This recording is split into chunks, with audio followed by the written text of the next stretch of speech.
Morning, everybody. Welcome back to the Escondido area. It's a nice day for a drive here, and just a few minutes ago, in my real time, I drove Dan's 300ZX 2+2, making 325 at the wheels.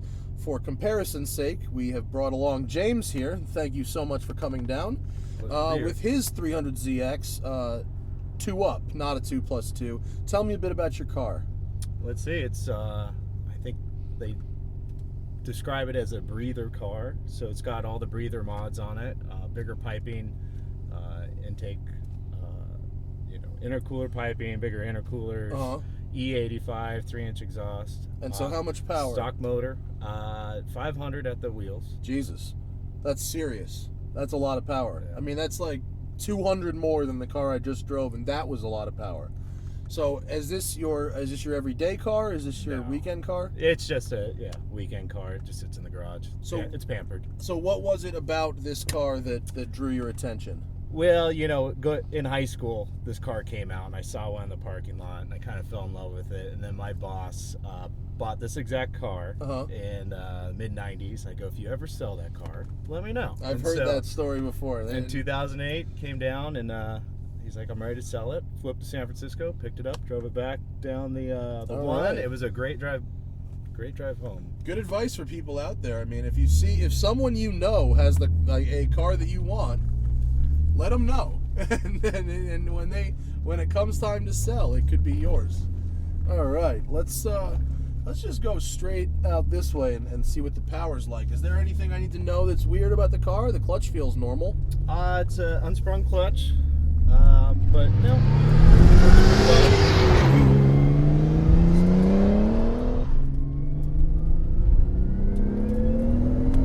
Oh wow, yeah, okay. So is this the standard shifter? It is. So Dan did his little short shift mod here, and I like that short shift mod, but I actually like the stock shifter too. Yeah, stock's not too bad. I've got a shift plate in there that kind of tightens things down a little bit. Well, it feels crisp and nice. Yeah, you just refresh the bearings in there and it does pretty well. Holy hell, James, this car is fast. Yeah, it is. What do you have for brakes at the other end of that equation?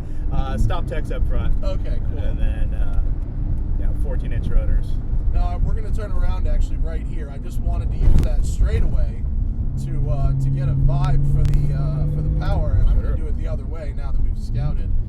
And then the difference between Dan's car and mine is he's got coilover suspension. I've renewed the stock suspension, which allows you to retain the adjustability there. You got a freeway mode or girlfriend mode if you want. Okay. It's nice, you're not chattering on the freeways. So. And Dan's car was also an NA car that became turbo. Right. Whereas this started off as a turbo. Yeah, it's always been. So do you have high cast?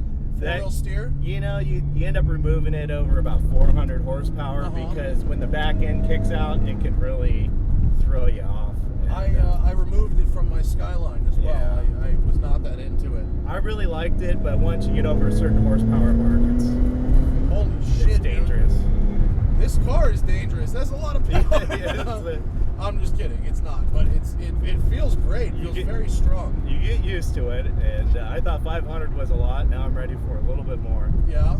Still not enough. Never have too much, right? Once I got the traction problem solved, I kind of was ready for more. Well, it puts the power down great. Yeah. I can't say what that speed was, but it was a number. Yeah. It was a real number. So you said you refreshed the standard suspension rather than doing coilovers. So how did you do that? It's just new rubber in the top and they're adjustable struts and new bushings, but just all the stock stuff and a few other suspension components to keep the camber and caster right. Well, the power is spectacular. I have noticed you've got quite a bit of brake pedal travel here, which actually, when you're really getting into a corner, it makes it a little tricky for heel towing, because the brake pedal is now below the gas pedal, so I got to do like a weird thing with my foot. But maybe that's why I have a hard time doing it. That could be why. Yeah. And try Dan's brakes. His pedal is a little tighter, and it makes it easier to heel toe. You really get a strong shove of boost right around 3,500. And turbos? Stock turbos. Are they the original turbos? Original turbos. And this car is just under 80,000 miles on it. It's nice and clean. This blue paint is spectacular, and it goes well with the TE37s. Is it me, or are the gates not exactly longitudinal in this car? You know, I think I got used to it. I'm not sure, but I really think I've now gone into second twice, and in my brain I go, I'm in fourth, but I wasn't in fourth. I guarantee you it's something that if you drive the car, you forget about it immediately, and someone else drives the car and they go, wait a minute, this is weird. And it's not the first time I've experienced that in one of these cars. Dan's car with the chain shifter doesn't feel like that, which is interesting. Huh. So you really get your big turbo shove at around 3,500, and then what's your new red line at? It's about the same. Around 6,500 it really drops off. So you want to shift before 65.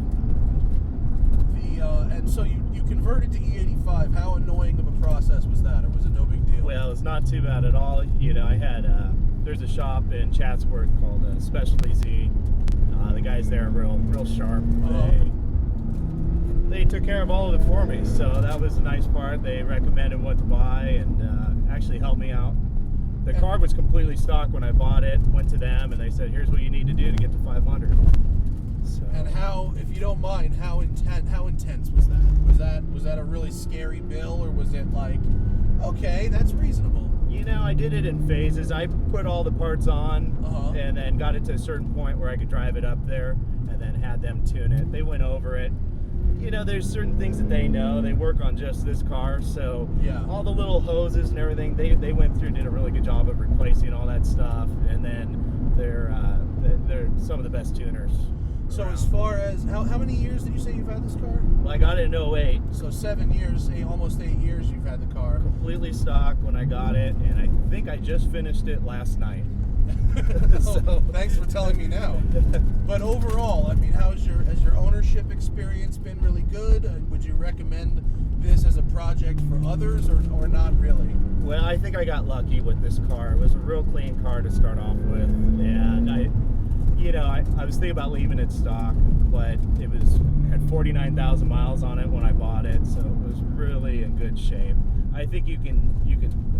A lot of people end up selling this car because there are a lot of little things to get it running right and reliable, and sometimes just a newer car. It's gotten very tight over here. Well, another big difference here. Look, especially on this little tight section, I can tell you. So you said Dan's car has a coilover setup, right? Whereas this is based on the stock architecture. That's right. This car has what I like to call 90s steering, where to get the initial turn in, you have to feed in quite a bit of steering, and like so many 90s cars are like this. Dan's car, I guess maybe it could be his alignment or it could be his suspension, is a lot tighter. Oh, we've hit dirt. Oh, well, this hasn't gone well. Every once in a while. Just turned into a different show. Okay, now we're at the Robbie Gordon off-road experience. And, okay, we'll go back to tarmac. Well, he's got an NA steering rack, which I guess it's different. And he actually said that the turbo car comes with a quicker rack from the factory. And yet, it seems that this car actually requires more steering input than his, which is weird. This is the kind of stuff you only get when you drive them back to back. Right. You know what I mean? Never driven his car. I'll have to. You guys should switch cars and try. No. I think I like when I do these one takes. I like to have other people get rides in each other's cars and stuff. Sure. It's a learning experience for everybody. This car would be tough in autocross though. A lot of steering. It's a lot of work. It's a lot to handle. Yeah. And then also, I think the steering is speed controlled, so it gets a little slower or faster, depending on the transmission. That might be RPM. All right. Hydraulically assisted, of course. Wow, when the power comes on, it's manageable, but it's a shove, man. You said you put on a lot of your own parts on this thing. Everyone I talk to says that these things are a giant pain in the ass to wrench on. Do you agree with that? They are, car, but it teaches you a certain amount of patience. I like one of those, like, just take everything apart and deal with it and put it all back together? It's a lot of stubby wrenches and your universal joints and things like that. You're connecting 3 universal joints. Yeah, exactly. Actually, in some cases more to get to the top transmission bolts. It's 3.5 feet of extensions to get the transmission on. Stop it. Yeah. 3.5 feet? Yeah, actually it might be more. But yeah, it's all my extensions, everything I have, and you get it on there. But that's kind of I like that about the car. It's not easy to work on. It kind of makes it sort of, anybody that's worked on, they have a little more respect when they know that you've done it all. When you said I put my own parts on this car, I immediately was like, oh man, here is a patient guy. Yeah. All right, we've stuck behind the truck. There's nowhere to like really pull off and wait, unfortunately, in this section. Well, I also, I had driven another one of these, not a 2+2, a short wheelbase, and for some reason I didn't really fit in it that well. I don't know why, because now I get in yours and it's totally fine. I don't understand. Whatever I said in the last video about 2+2s and 2-seaters, ignore that shit, because I can fit in it just fine. Right. Oh my god, this guy's gonna drive me nuts. Come on, truck. Come on. I thought they had more room too, but I don't have much reference. This is kind of the fastest car I've been in, and I haven't driven in too many other cars. So. Is this like your first and only sports car? Well, I've had a 280Z, a 240Z, and then I still have the 240. Well, you're a Datsun guy. Yeah. And I got a Pathfinder and a M45. I'm kind of, I don't know why I got the Nissan bug. You are really making the Nissan rounds, aren't you? Well, may I suggest the Skyline next for you? I've been enjoying mine. I was showing them to the girlfriend. I go, look at this, an R32. I can actually afford one of these. Yeah. And she's like, I don't want to sit on that side of the car. Yeah, it looks too boxy or something. I understand. More for me.